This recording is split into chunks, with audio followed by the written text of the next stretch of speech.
আজ শনিবার, এর জন্য দেখা যাবে যে আমার বাসায় খিচুড়ি রান্না হবে, কারণ শুক্রবার দিন জাউ আলু ভাজি খাওয়া হয় আর শনিবার দিন এইরকম খিচুড়ি। তা আমি খিচুড়িটা একবারে বসিয়ে দিয়েছিলাম, পরে আমি রসুন পেঁয়াজ দিয়ে বাগার দিয়ে নিয়েছিলাম। বাগার দেওয়ার পরে এই যে দেখেন এরকম হয়েছে, আমি একটু ঘি দিয়ে নামিয়েছিলাম। এখন ডিম ডিম ভেজে নিব। ডিম ভাজা দিয়ে খিচুড়ি খেতে অনেক মজা লাগবে। আর কিছুই করব না, কারণ গতকালের যে মানে শুক্রবারের মাছ ভাজা ছিল, ইলিশ মাছ ভাজা, বেগুন ভাজা, এগুলোও ছিল। এর জন্য ডিমও ভেজে নিচ্ছি। বাস এই সব দিয়ে আজকে নাস্তা করে নিব আমরা সবাই। আমি ডিমগুলো ভেজে নিলাম সুন্দর করে। যে যে ডিম খাবে ডিম, যে ইলিশ মাছ খাবে যে সেই ইলিশ মাছ, এমন আর কি। তা আমার কাছে ঘি দিয়ে খিচুড়ি রান্না করলে যে কি মজা লাগে, রান্নার শেষে যদি একটু ঘি দিয়ে দেই তাহলে তো সেই খিচুড়ির আর কোনো তুলনাই নাই। সাথে নিয়েছিলাম আচার, আর এই যে ভর্তা ছিল ধনিয়া পাতা আর জলপাইয়ের ভর্তা। সকালে নাস্তা খাওয়া দাওয়া করলাম। খাওয়া দাওয়া করে আজকে সাহেব আবার লাউ শাক এনেছিল। লাউ শাকটা এত কচি ছিল আর অল্প পরিমাণেও খুব অল্প ছিল। তো লাউ শাকটা আমি সিদ্ধ করে নিয়েছিলাম, সিদ্ধ করে রসুন মরিচ দিয়ে একদম পেঁয়াজ দিয়ে বাগার দিয়ে নিয়েছিলাম। লাউ শাকটা এত অল্প হয়েছে, দেখা যায় যে ভাগেই পরিমাণে পাওয়া যায় না এত। একটু শীত শীত পড়াতে এই লাউ শাকটা খুবই সুন্দর পাওয়া যায় আর খেতে খুবই মজা লাগে। আজকে রান্না করব বাঁচা মাছ। এর জন্য পেঁয়াজটা আমি আগেই কি করলাম, ভেজে ব্লেন্ড করে নিব, কারণ এই যে এই মাছগুলো রান্না করব এটা তো খুবই নরম মাছ। হালকা একটু ভেজে নিলাম। ভেজে নেওয়ার পরে মশলাটা কি করব, পেঁয়াজটা ব্লেন্ড করে নিব, কারণ এখনকার পেঁয়াজগুলো একদম নরম হতে চায় না, তাকিয়ে থাকে। এত ভেজে নেই ভুনে নেই তাও দেখা যায় পেঁয়াজগুলো আস্ত থাকে।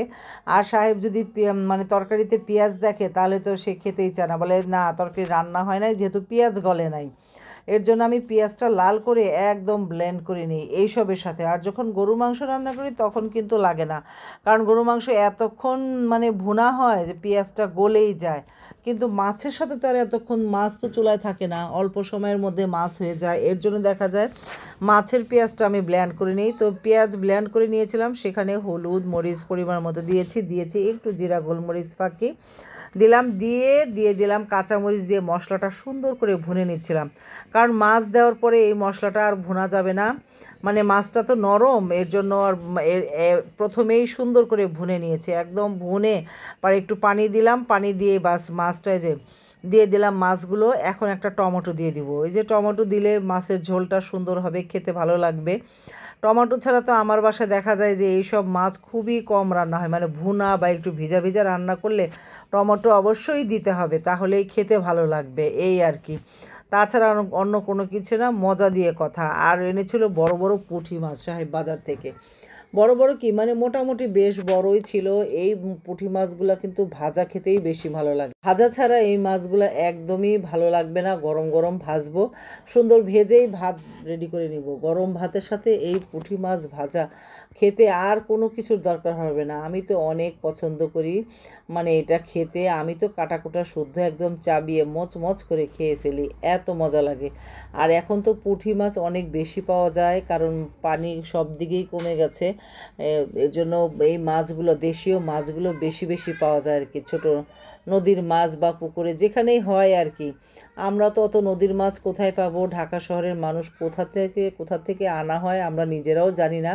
ভালো একটু পেলেই হয়। তো আমি এই পুঁটি মাছের জন্য একটু পেঁয়াজ আর একটু কাঁচামরিচ মশলায় মেখে সেটা আবার একটু ভেজে নিলাম। আর এই যে একটু রাতের জন্য ভাজি করে নিচ্ছিলাম, ধুন্দুল আলু ভাজি। রান্না তো এখানেই শেষ। তো ভালো থাকবেন। আর সাথে এবার পাশের চুলায় আমি সাইফানের তরকারিও বসিয়ে দিয়েছিলাম। এই যে মিষ্টি কুমড়া সব সবজি, আজকের জন্য সবজি রান্না করব বসিয়ে দিয়ে। এবার যেহেতু রান্না মোটামুটি শেষ, শুধু সাইফানের তরকারি হচ্ছে। আর এখানে ভাবলাম আমড়া আছে, আমড়াটা ভর্তা করা হোক। আর এই যে তেঁতুলের আচার ছিল, গোল্লা গোল্লা তেঁতুলের আচার পাওয়া যায়, সেই আচার আর দিয়ে কাসুন্দি দিয়ে মরিচ লবণ একটু চিনি দিয়েছিলাম, দিয়ে একদম এই যে আমড়াগুলা ভর্তা, এই আমড়া ভর্তা খেতে যে কি মজা হয়েছিল, মানে অসম্ভব মজা। যেহেতু তেঁতুলের মানে একটা আচার, আচার না ঠিক, এটা কি মশলা দিয়ে পাওয়া যায়। আমার তো এখনই মুখে পানি আসছে আবার ভয়েস দিতে যেয়ে, মানে এখনই আবার খেতে ইচ্ছে করছে এই ভর্তাটা। কী যে মজা লেগেছিল, অসম্ভব মজা ছিল এই ভর্তা খেতে।